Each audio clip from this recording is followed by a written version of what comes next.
Well, welcome to 2022. Happy New Year to everybody. And here we are, remote again, not meeting in the house, and that's a shame, but what can you do? As I said in the email, I thought we'd start with Gustav Holst's very, very famous suite called The Planets. It seemed appropriate at the beginning of a new year when we are making a new start, starting again. We divide time up into years, months, hours, days, minutes, seconds, while eternity is impervious to such human categorizing. The cosmos, the universe, the stars and planets just go on being distant, silent, mysterious and largely beyond our ken. So we approach Holst's famous suite as 2022 begins, measuring the mystery of those 7 unimaginable worlds with the human mystery, as yet, of what our new year will bring in to us. The planets, Holst started writing the planets 108, I suppose you have to say now, years ago in 1914. He was young, fairly young, and as yet unproven, though known to the musical public, or at least the leaders of the musical public, as a promising and interesting composer. There was, of course, no realistic possibility of this score being performed. It took him 2 years to write, 1914 to 1916. It requires a huge orchestra, very expensive, and he was just at the start of his career, fairly near the start of it.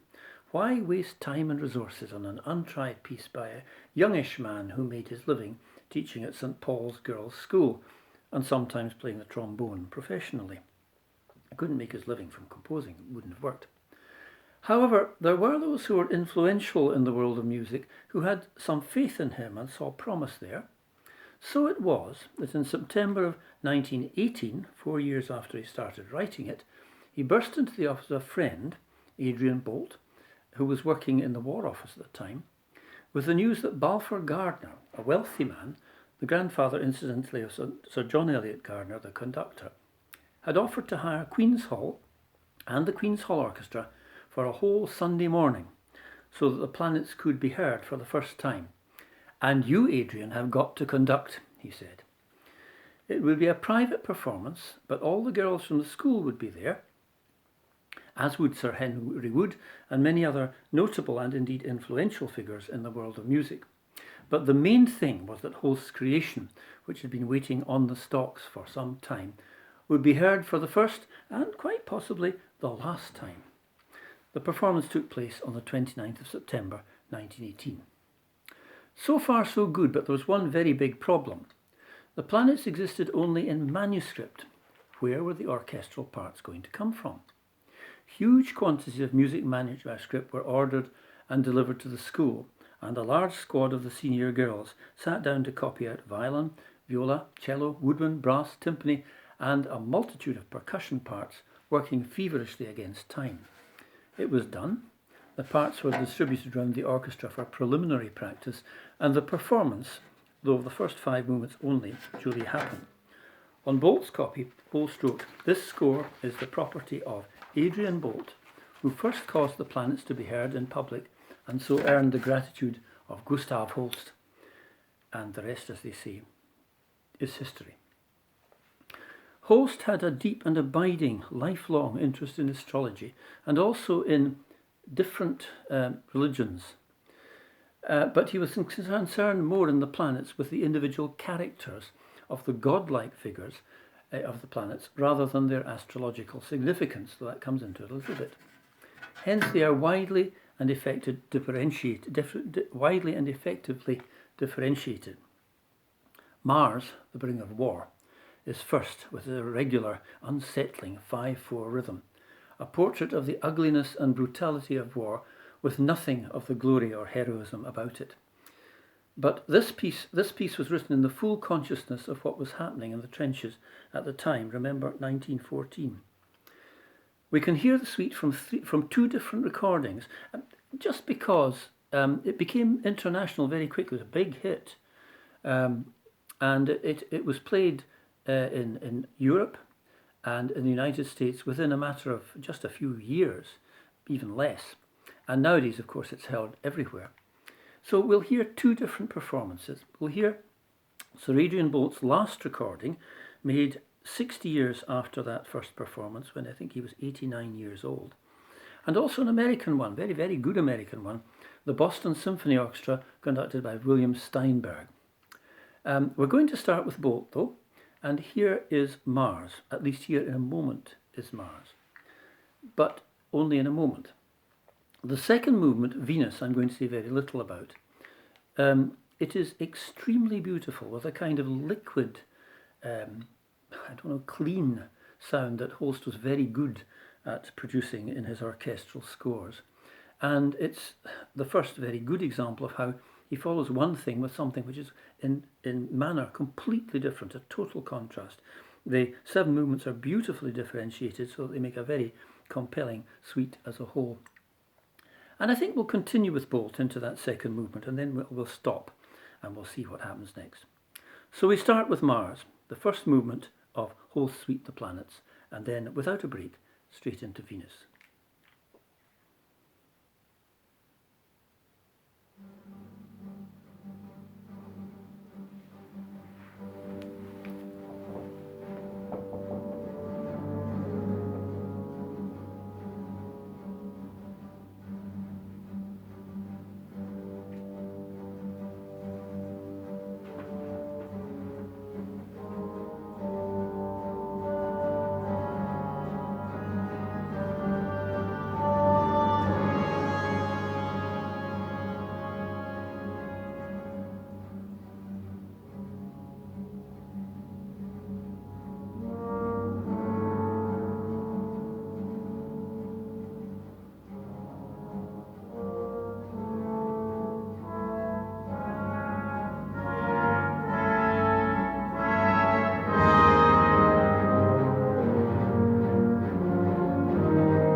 Mars and Venus, brutal ugliness and liquid beauty.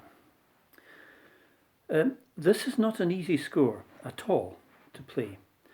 I had hoped to play you examples from Herbert von Karajan's recording with the Vienna Philharmonic Orchestra, which is very, very good, but I ordered it and it hasn't arrived in time, unfortunately. However, I do know that Karajan had great difficulty with it because the Vienna Phil had never played the score, and although it was many, many years after it was written, 40 more, they struggled. And he had to ask for extra rehearsal time to achieve what he wanted to achieve, which he did. It's a huge score. I mean, at the densest parts of Mars, there are more than 30 musical lines running, from piccolos down to double basses and everything in between. And Holst was a very imaginative orchestrator. Just one little detail, and there are lots more. At the beginning of Mars, the strings play this insistent rhythm, which you hear almost the whole way through, daddle-a-dum, bum, bum, bum, bum, daddle-a-dum, bum, bum, bum, bum, daddle-a-dum, bum, bum, bum, bum, daddle-a-dum, bum, bum, bum, bum, and so on. Now, they don't play with the hair of the bow. Holst marks it col legno, with the wood. In other words, they have to turn the bow through 90 degrees so that what hits the string is the stick. And you get nothing musical, just an insistent tapping, a menacing tapping.